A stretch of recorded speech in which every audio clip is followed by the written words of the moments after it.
Bienvenidos al gran debate, el primer cara a cara entre los candidatos a la presidencia de la República. Este debate es organizado por la Gran Alianza de Noticias RCN, la revista Semana, la FM de RCN y RCN La Radio.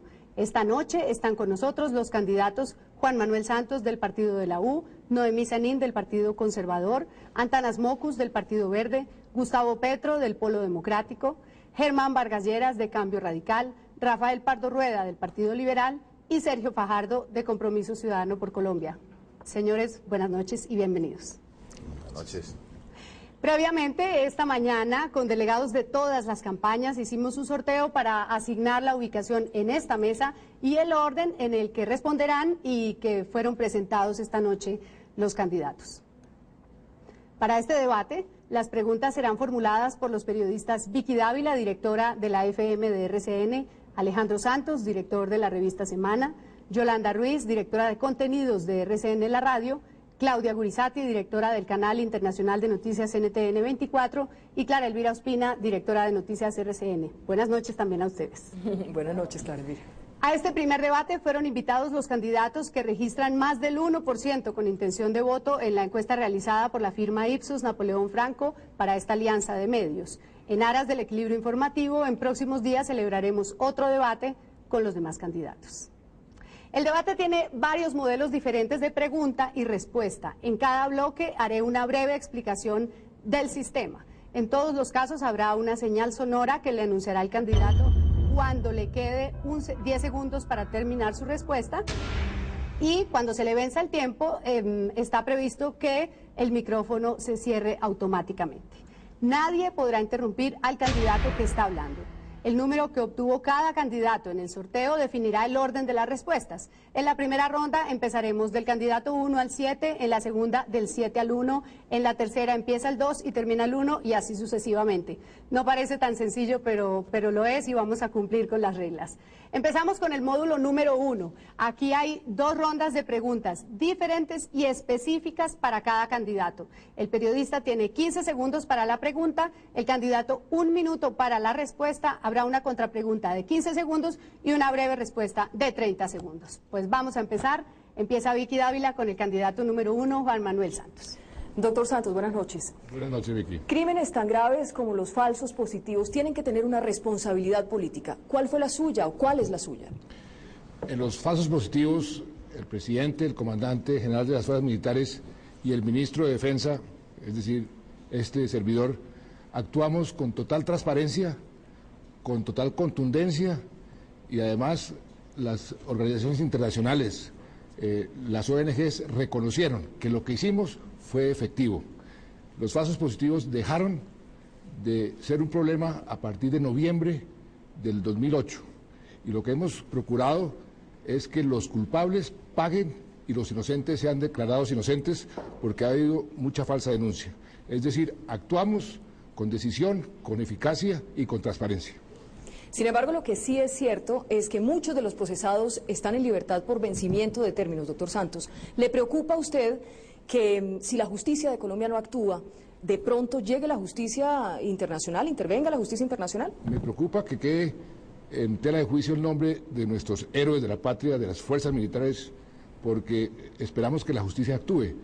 El ministerio, el gobierno, el presidente Uribe, le hemos dado todo el respaldo a la justicia para que actúe prontamente. Esperamos que actúe. Muy bien, ahora vamos con Alejandro Santos, a la candidata conservadora Noemí Sanín. Doctora Noemí, usted ha participado en los gobiernos de Betancur, de Gaviria, de Samper y de Uribe. ¿No cree que hay cierta incoherencia política al trabajar en gobiernos que han tenido grandes diferencias? No, creo que he aprovechado la oportunidad de servirle a mi país. Con el presidente Betancur participé como conservadora y la política internacional, no en Colombia, sino en todas partes del mundo, se maneja como política de Estado, no como política de partidos.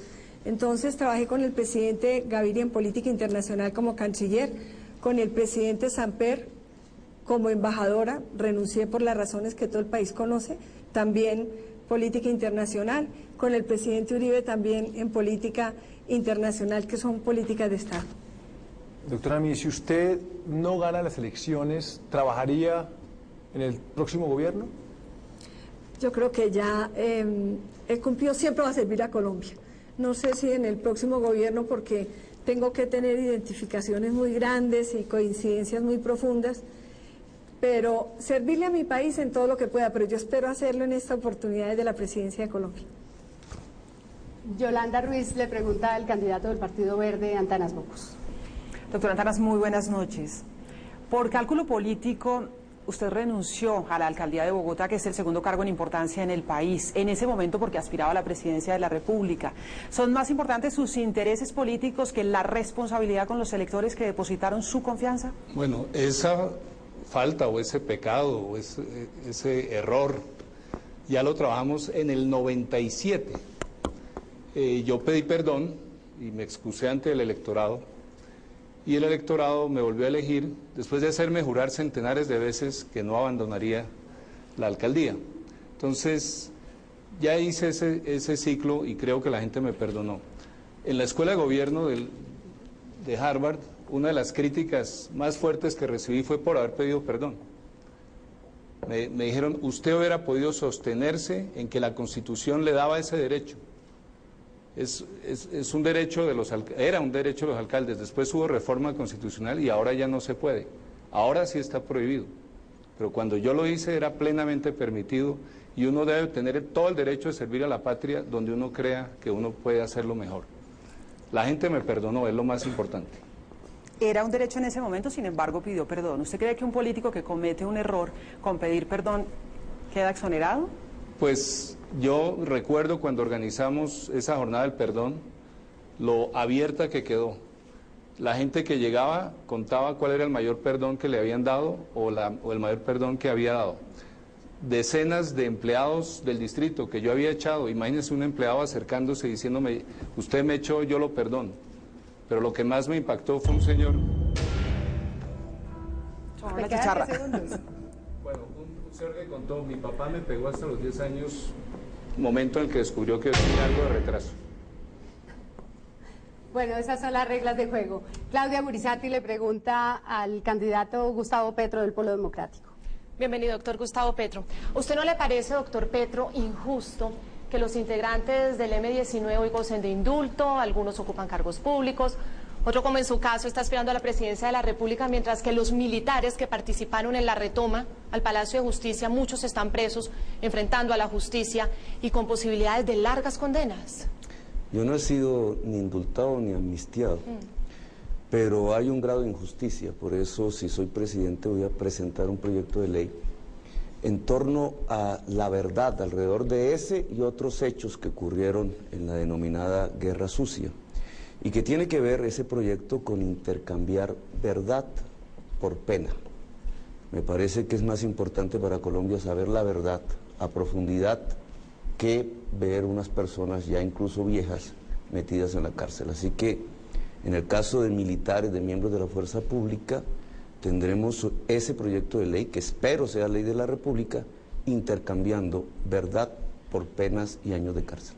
¿Y están dispuestos también entonces a contar la verdad aún no contada, quienes ya están indultados? No es su caso, usted estaba preso, pero ¿están dispuestos entonces también a contar la verdad que de pronto no se ha contado? Esa es una exigencia que la sociedad y la historia le hacen al M-19. Ojalá Carlos Pizarro no hubiera sido asesinado hace 20 años, porque él podría decirnos mucho sobre lo que aconteció alrededor del Palacio de Justicia. Gracias. Doctor Germán Vargas, candidato de Cambio Radical, usted conformó la lista, en el 2006 la lista al Congreso por Cambio Radical, y ahí se le colaron varias parapolíticos que están condenados o presos por la parapolítica, más de una decena. ¿Qué explicación le da usted al país sobre eso? Mi ingreso a Cambio Radical fue muy posterior al año 2002. Fue en el 2006, le decía. Sí, pero las personas que están siendo procesadas o